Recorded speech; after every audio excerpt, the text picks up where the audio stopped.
Interview. Alors que le documentaire sur la fin de vie qu'elle incarne sera diffusé le 26 septembre, Marina Carrère d'Ancos a accepté de revenir sur la relation sentimentale qu'elle entretient avec Antoine. D'ailleurs, c'est aussi pour lui qu'elle a décidé de se positionner et de s'exprimer dans le débat sur l'euthanasie et la fin de vie. En ce mois de septembre, Marina Carrère d'Ancos est sur tous les fronts.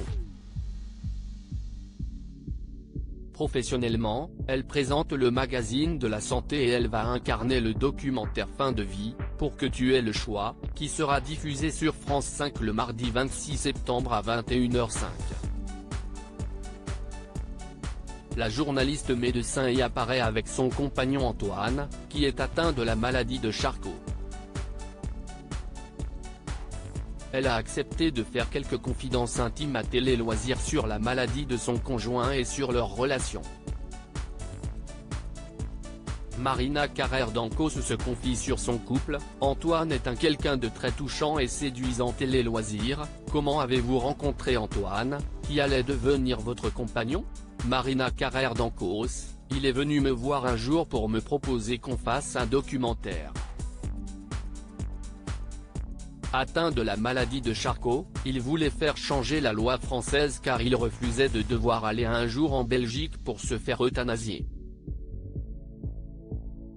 Est-ce ce film qui va être diffusé le 26 septembre? Non, car nous n'avons finalement pas fait ce documentaire. Mais, lorsque j'ai voulu incarner un film sur l'euthanasie et le suicide assisté, je lui ai demandé s'il souhaitait participer et il a accepté.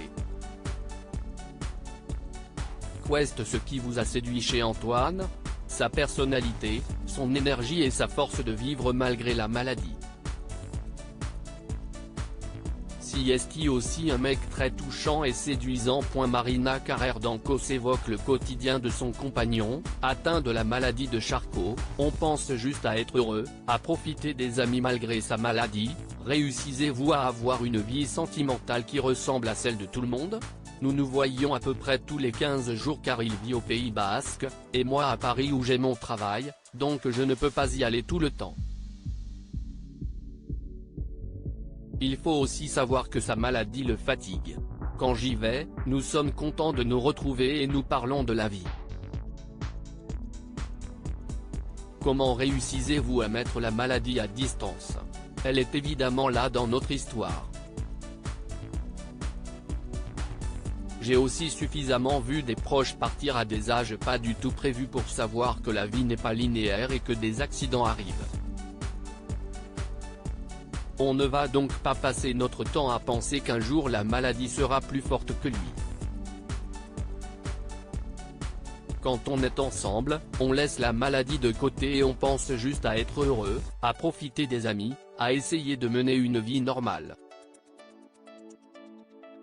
C'est le cas de plein de gens qui vivent à distance.